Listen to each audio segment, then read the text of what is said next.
सारे भैया ने भाई मेरी राम राम। मैं Jagdeep Sharma step up chaser YouTube channel पर आपका स्वागत करता हूं। भाई मैं बड़ा राजी हो जाऊं हूं जब दुष्यंत जिया से मिलूं हूं और आज फिर एक दो प्रश्न पूछने का मौका मिला। मुझे अक्सर दो ही प्रश्न पूछने का मौका मिलता है, तो दो ही प्रश्न मैं पूछ लेता हूं। सर जी नमस्कार। नमस्कार सर कैसे हैं आप? बहुत। सर बड़ौदा का इलेक्शन है, मात्र 3 दिन रह गए। लगता नहीं कि आप थोड़ा सा कम समय दे पा रहे हैं बड़ौदा को? जितनी ज़रूरत थी जी और जिस जिस नेता की जब जब ज़रूरत थी, जी हमारे गठबंधन ने उसकी ड्यूटी लगाई। एक एक साथी ने, दोनों पार्टी पूरी मेहनत करी है और एक ऐतिहासिक लीड के साथ इस सीट को हम जीतने का काम करें। सर जो आज का आपका कार्यक्रम था, अगर वो 1 तारीख को होता तो थोड़ा सा और फ्लो में रहता। मुझे ऐसा तो लगता लास्ट दिन के अंदर जी जितना मेरा चुनावों का एक्सपीरियंस है, जी कहीं ना कहीं कैंडिडेट को खुद की वर्किंग के लिए भी समय देना चाहिए। हमने स्वयं जींद उपचुनाव के अंदर भी देखा, लोकसभा में भी देखा, विधानसभा में देखा। जी आखिरी दिन हमने भी सभाएं कट डाउन करी, क्योंकि बूथ मैनेजमेंट हो, आपकी वोटिंग लिस्ट हो, बूथों पर मटेरियल पहुंचाने की बात हो, जी वो तमाम चीज़ें उस दौरान होती है। और मुझे लगता है कि ज़रूरी है कि बूथ लेवल मैनेजमेंट टीम आखिरी दिन अपना काम करे। अब ये जो 1 और 2 तारीख रहेगी, इसमें आपकी तरफ से स्ट्रोंगली कौन इलेक्शन को? हमारे दोनों लोकल जो नेता हैं, जो इस चुनाव को पहले दिन से संभाल रहे हैं, जी चाहे वो पार्टी के वरिष्ठ उपाध्यक्ष हों, जी डॉक्टर बांगड़ जी, या हमारे पूर्व में रहे प्रत्याशी हो भूपेंद्र जी, जी दोनों योगेश्वर के साथ मजबूती से काम करेंगे और जहाँ जरूरत हमारी भी पड़ेगी हम भी उनका सहयोग करेंगे। तो जजपा के जो वोटर्स हैं 32-33 हज़ार जो पिछली बार आए थे, क्या लगता है उसमें कुछ बढ़ोतरी होगी या वही वोटर्स कहीं दाएं बाएं?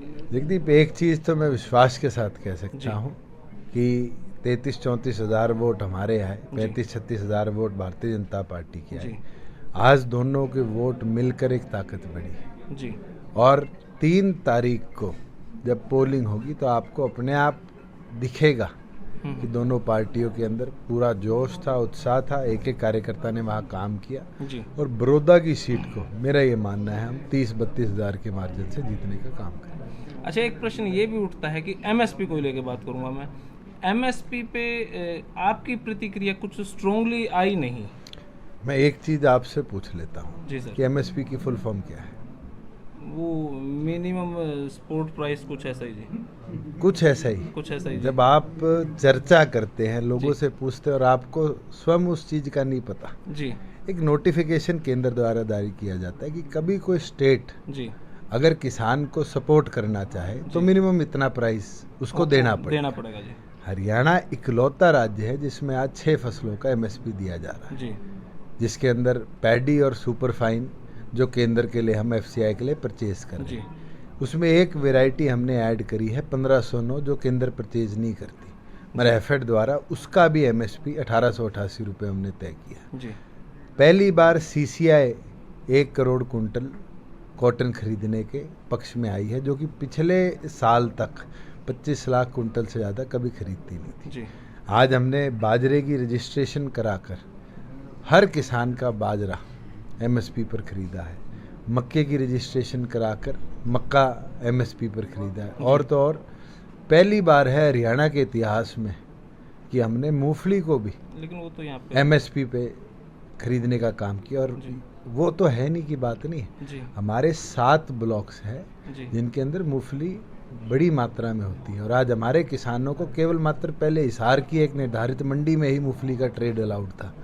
और अधिकतर किसान राजस्थान में सस्ते दाम पे बेच के आते हैं। आज हमने नंबर ऑफ मंडीज भी इंक्रीज करी है। ये एक बदलाव है। जो लोग इसका विरोध कर रहे हैं उनसे पूछो, उनकी पंजाब में सरकार है, सिर्फ 2 पैडी की वैरायटी को छोड़ के और कॉटन को छोड़ के क्या उनने किसी और पे स्टेट की तरफ से एमएसपी दिया? राजस्थान में उनकी सरकार है, एक भी प्रोड्यूस का राजस्थान में आज एमएसपी नहीं है।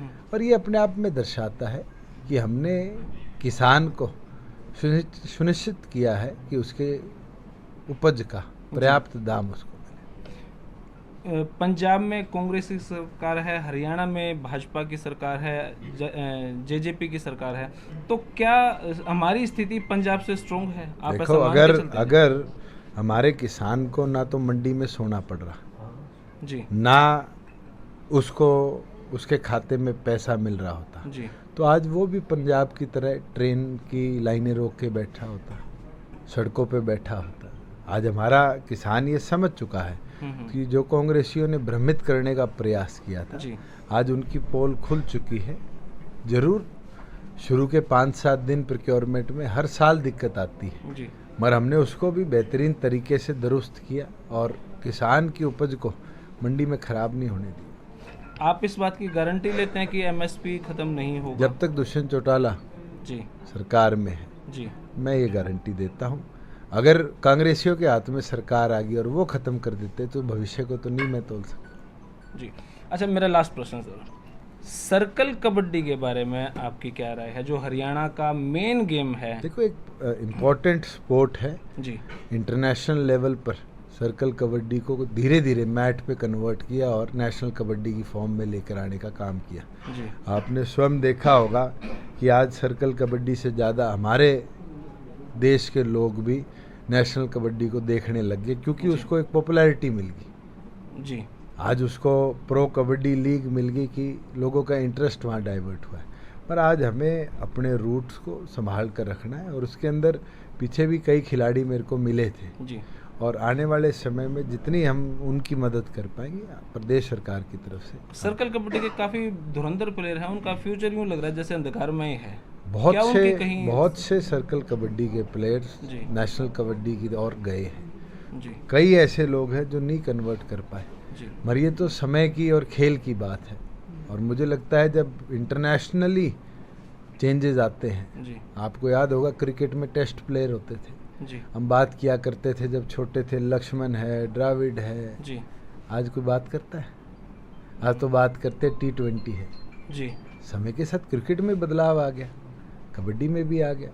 आज हम फुटबॉल देखते हैं, बास्केटबॉल देखते लेकिन हैं। जो अपने आप को अपडेट नहीं कर पाए तो क्या सर, अब वो क्या करें? अब जगदीप मोबाइल हर महीने बदलता है, हर 2 महीने में अपडेट करता है, कैमरा अच्छा चाहिए, माइक जी। अच्छा चाहिए। जी जी अगर आप इसको नहीं बदलोगे पीछे ही रह जाऊंगा मैं। पीछे रह जाओगे। तो कॉम्पिटिटिव वर्ल्ड है।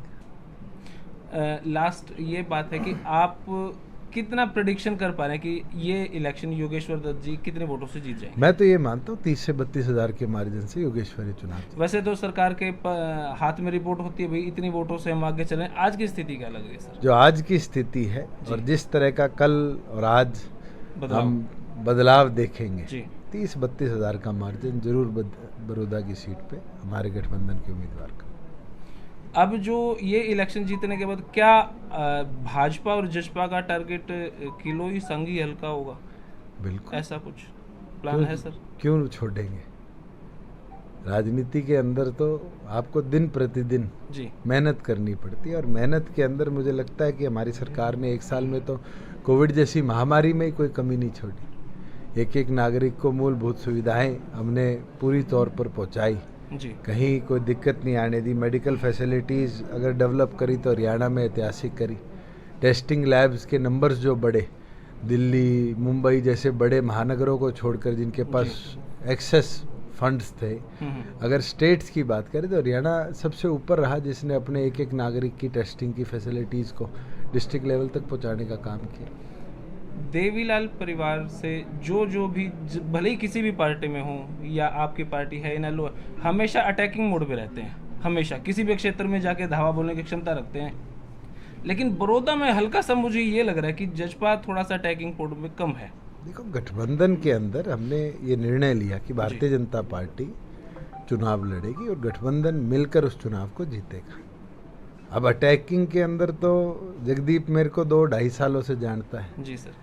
मैं तो शायद सबसे डिफेंसिव होऊंगा सारे एग्रेसिव लोगों में से। पता नहीं सर, नेचर तो आपका सॉफ्ट है लेकिन रहते अटैकिंग मोड पे ही है सर। चलो, मैं तो ये मानता हूँ अगर मेरे सॉफ्ट नेचर में अटैकिंग है जी तो फिर योगेश्वर का लिख के रखो 30 हज़ार की जीत से विधायक बने। Thank you sir, thank you. तो भाई एक छोटा सा लेकिन स्ट्रॉन्ग सा इंटरव्यू था। आपको इस बारे में क्या कहना है नीचे कमेंट बॉक्स में अपनी राय दे दीजिएगा। धन्यवाद। जय हिंद, भारत माता की जय।